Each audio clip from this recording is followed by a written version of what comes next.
sitrana amin'ny aretinao, sitrana amin'ny aretinao.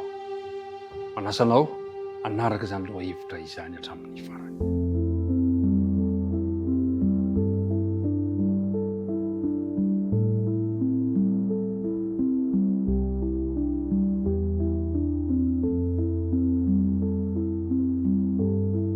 Fifaliana mandrakariva indray no iaonako sy tafako aminao amin'ity androany ity, ary hiaraka andinika indray ny tenin'Andriamanitra isika.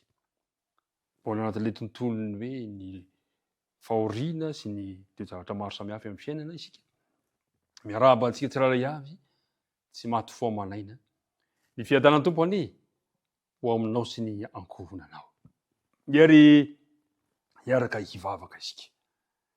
Jehova rainay any an-danitro, masina indrindra ianao. Omenay anao ny haja sy ny voninahitra satria anao hatramin'ny taloha izany. Fa mba mangataka kosa izay ny famindram-po sy ny famelan-keloka mba ho amin'ny taonao aminay tsirairay avy izay manaraka izao fandaharana izao. Misaotra amin'ny fitiavanao, misaotra ny amin'ny tombotsomenao anay ankehitriny. Mangataka ny fanena masina ary mba hitarika anay, atakaranay izay tianao ambaraka, hitondra fampahirezana ao anay ny teninao. Tononona ny vavaka amin'ny anaran'i Jesosy. Amen. Ny Romanina 5 ka ny 7 sy ny 5 fandraisantsika omaly zay io ilay 9 tao tadina manao hoe ary tsy izany ihany fa aoka isika hifaly amin'ny fahoriana aza, satria ny fahoriana mahatonga faharetana, ary ny faharetana mahatonga fahatsaram-po, fahatsarapana voazatoetra, ary ny fahatsarapana voazatoetra mahatonga fanantenana, ary ny fanantenana tsy mampahamenatra, satria ny fanahy masina izay nomena antsika no nentina pidina ny fitiavan'Andriamanitra ao am-pontsika. Izay le andininy natao ho tadidiana. Omaly isika dia nahita fa nihita teny ampita, teny mipitan'ny ranomasina Galilea Jesosy. Alao saritsaina indray ny androany vahoaka betsaka indray ny eo amoron-dranon'ny Galilea ankehitriny miandro ny iverenan'i Jesosy avy any. Teo izy ireo vao mangirany ratsy. Iny fa tonga Jesosy. Nitangorona, ny falizina indray ny olona nanaraka azy. Ina ny antony? Nanaraka indray ny olona rehetra ino? Ao amin'ny filazantsara Marka 10 no ahitantsika izany tantara izany. Dia amin'ny 1:20 Marka 10 ka ny 1:20 manao hoe ary rehefa nita atsambokely indray Jesosy dia tonga teny ampita, dia nisy vahoaka betsaka tafangona teo aminy, ary teo amoron-dranomasina izy. Nisy vahoaka betsaka tafangona teo amin'ny Jesosy. Tampoka teo indro nisy lehilahy manan-kaja Jairo nanatona an'i Jesosy, niangavy mba hiaraka aminy hanasitrana ny zanany vavy. Tao anatin'ireo toe-javatra ireo nefa tao anatin'ireo vahoaka betsaka ireo dia indro koa nisy vehivavy anankiray izay efa narary 12 taona, amin'ny 1:20 Marka 10 1:20 ary nisy vehivavy anankiray izay efa narary 12 taona, 12 taona efa nandany ny volany tamin'ny mpitsabo. Zao ny voalaza ny 1:20 fa 4:20 fa 7:20 sady efa ary nisy vehivavy anankiray izay efa narary 12 taona sady efa niaritra zavatra be tamin'ny mpanao fanafody maro ka nandany ny fananany rehetra nefa tsy sitrana fa vao maika ny hanarary kokoa. Mampalahelo zany, 12 taona marary, lany ny fananana, efa nitsabo, dokotera rehetrarehetra nitetezina, vao maika ny hanarary. Fa saingy izao amin'ny 7:20 koa rehefa nareny amin'ny Jesosy izy dia nakeo hivohana maky ny vahoaka ary nanendriny ny lambany. Nare ny amin'ny Jesosy izy, ilay lehilahy manana ny maha izy azy. Rehefa nareny amin'ny Jesosy izy dia feno fanantenana ny fony ka nanangona ny hery sy ny kely sy mba nananany izy. Nandao ny fonenany mba hiaraka amin'ireo vahoaka marobe ireto. Ry mpiara-madinika namana, inoko fa efa nandreny amin'ny Jesosy ianao, fa mifantany apetraka hoe nitondra inona ho anao ny fandrenesana ho an' Jesosy. Irika mba hitondra fanantenana ho anao. Irika mba hitondra fiovam-penitra ny lehibe teo amin'ny fiainanao.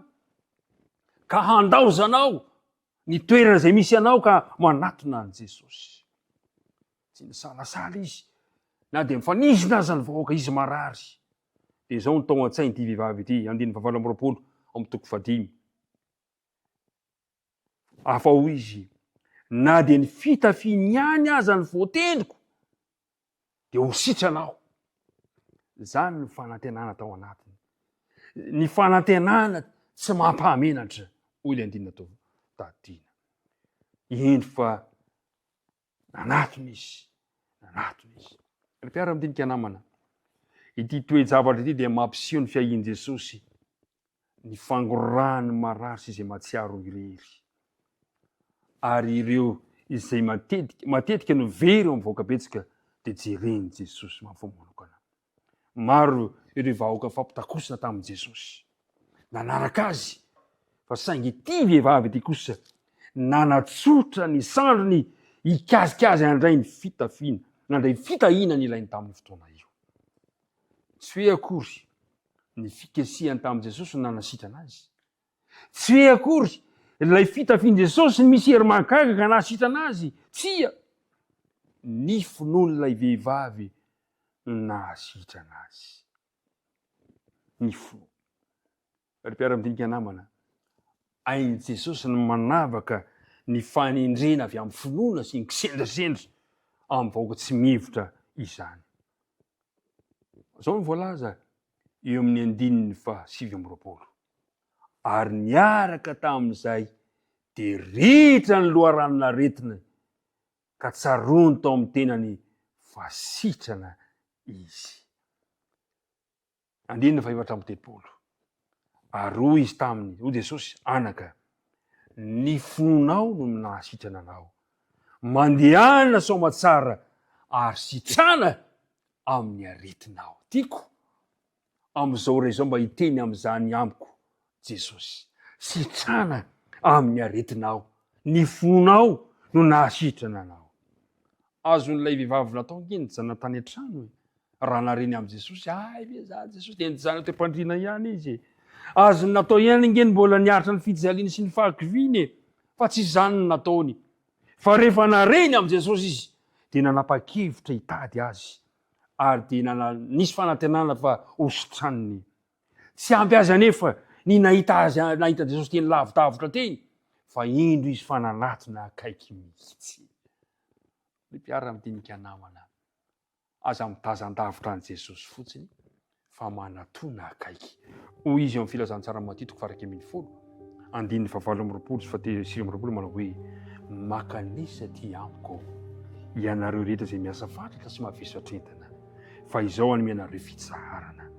Entony iziko ka mianaranko, fa malemy sy fanasy tsy miavona am-po aho, dia ahita fitsaharana ho an'ny fanahy ianareo ianareo.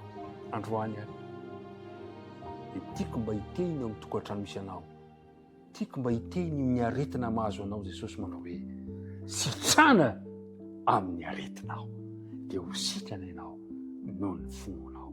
Ombanao an'i Andriamanitra dia hivavaka isika.